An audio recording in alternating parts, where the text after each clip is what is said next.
Hey, Megalon. What's wrong? Oh, I'm sad. Yeah, you are. What? Nothing. Given this a review away, practically. Why so down?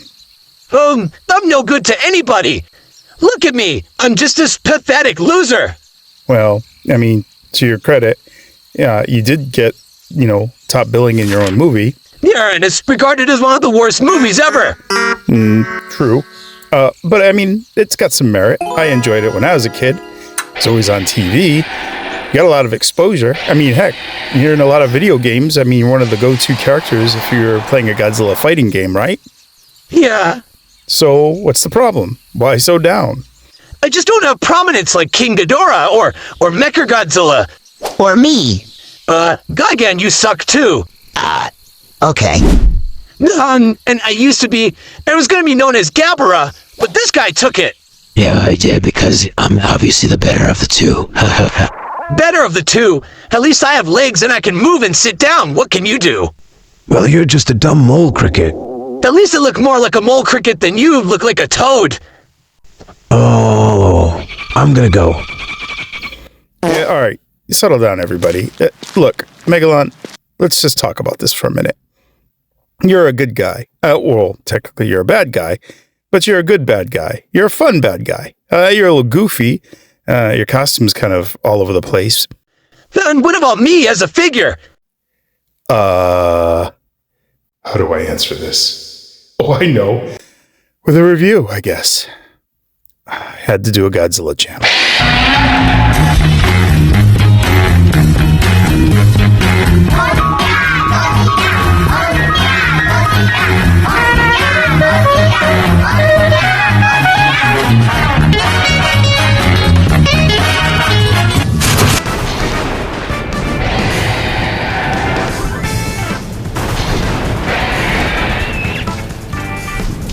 A monster that needs no introduction, Megalon, the insectoid Seatopian deity from 1973's Godzilla vs. Megalon, is perhaps the most exposed and lauded kaiju in Godzilla's history. The film is the consummate low point of the series when it comes to overall effort. A barely there budget, shoddy costumes, minimal miniatures, and a simplistic narrative, all thrown in for the sake of what can be boiled down to a tag team wrestling match, with Godzilla and newcomer Jet Jaguar on one side versus Megalon, on a revenge mission from the Atlantis-like Seatopia nation, and the returning space monster cyborg Gigan.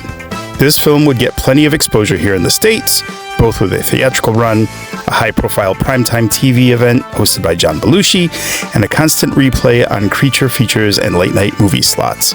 In fact, it's the one film I remember the most of all the Godzilla films I saw as a kid, due to its repetitive listings, to the point where slight disappointment would take me, hoping for a kaiju film I hadn't seen yet. Yes, I, like many others, see this film as the defining view of Godzilla and all other tokusatsu films here in the US. We've all heard the descriptions before. I can see the wires on the cheap-looking rubber suits, cardboard buildings, and fakety fake. The monster himself was originally intended to be Gabara from All Monsters Attack. Yes, the first concept of the bulky kaiju was a giant mole cricket with some rhinoceros beetle and grasshopper attributes thrown in for good measure. Add some powerful drill arms to the mix, and you have a classic 70s kaiju villain. However, when the irradiated toad took his place, he was renamed and was to feature in a version of what would eventually become Godzilla vs. Gigan. When he was written out of that early treatment, Toho followed it up with his own versus film, committed to seeing him realized. For me, Megalon was both cool and lame.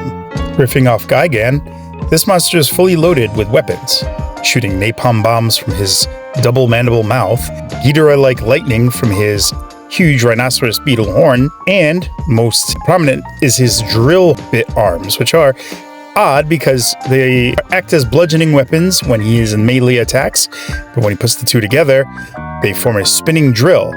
Not sure how that works biological wise, but it made sense to me as a kid, sort of, I guess. He's a huge coward, though, otherwise, despite his having a vast arsenal of weapons to do battle against Godzilla. He's also capable of doing massive jumps over the landscape, like a giant grasshopper, but he's a bit infantile in personality, easily amused by destroying things and seeing Jet Jaguar grow to size. I loved the movie as a kid, It was a fun, energetic hour, as it was always heavily edited on TV, and I had sympathy for the monster, who is essentially Charlie Brown trying to fight Lucy and Peppermint Patty at once. His retreat at the end of the film pretty much was the last time we'd see him on the big screen.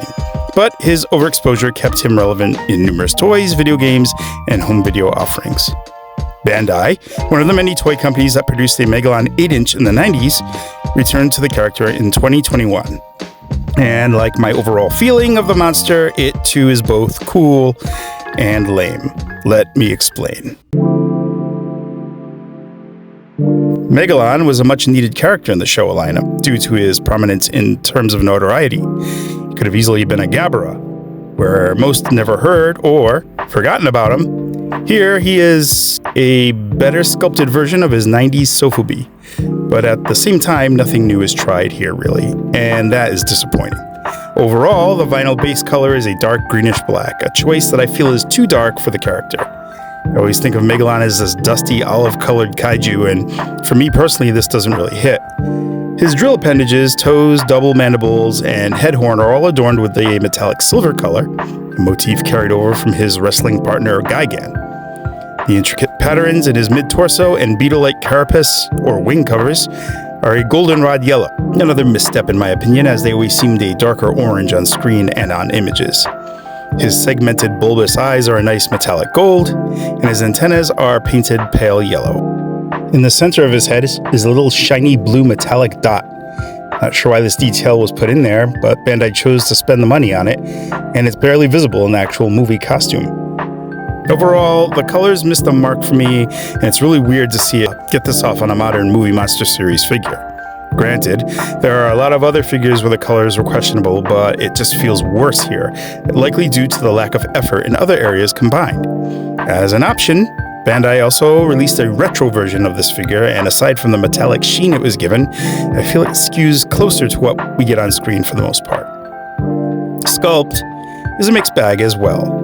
I do like all the pattern details carved into the torso, the larger plated scales on the arms and legs, the super complex drill bit patterns, and the overall face details.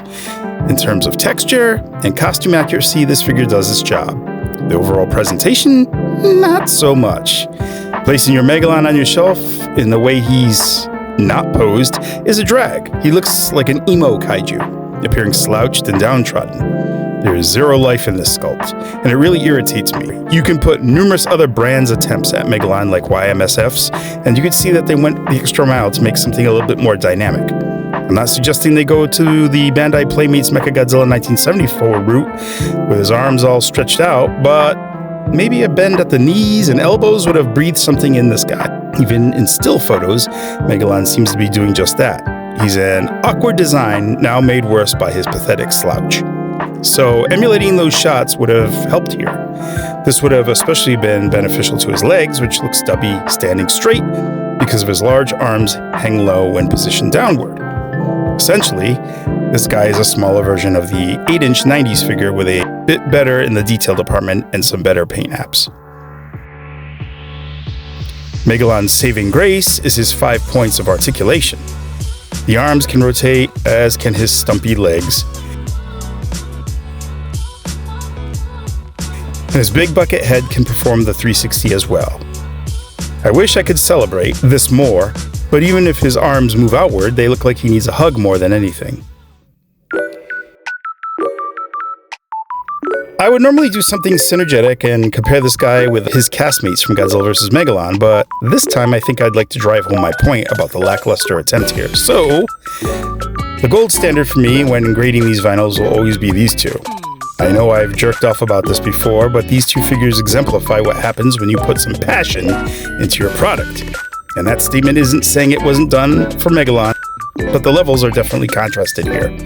On one side, you have recreating the kaiju down to the design detail in a miniature scale, and on the other end, you have recreating not only the kaiju, but the suit used to bring it to life, replicated down to a 6-inch figure. Of the two here, which looks to have some life breathed into it? No more questions, Your Honor.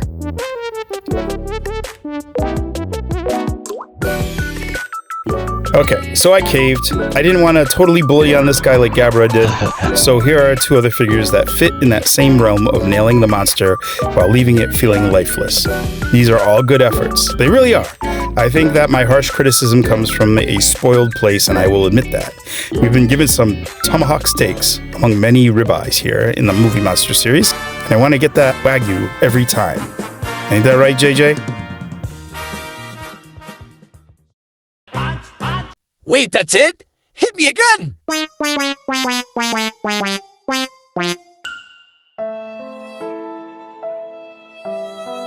Two punches. Ouch. While all the boxes feel checked, I don't feel like this was a super strong effort. From the lack of a dynamic pose to its colors, Megalon feels really meh, in my opinion. Most images of the monster, Megalon looks dusty with an olive green-like body, highlighted with orange patterns. His head is darker, much like the vinyl used here, but also in the overall color application of the figure. He just looks too dark and minimal for a suit that was full of details. He even looks defeated before actually going into battle. For other figures like Anger's 55, Mechagodzilla 75, and even the lackluster Gigan all look ready to scrap. My boy Megs looks ready to cry. Now, while the kaiju himself was never a force to be reckoned with, the sculptors could have given him some sort of movement, like bent knees, which would help not making his legs look so stubby. Or a bent elbow. F this channel. This guy's a jerk.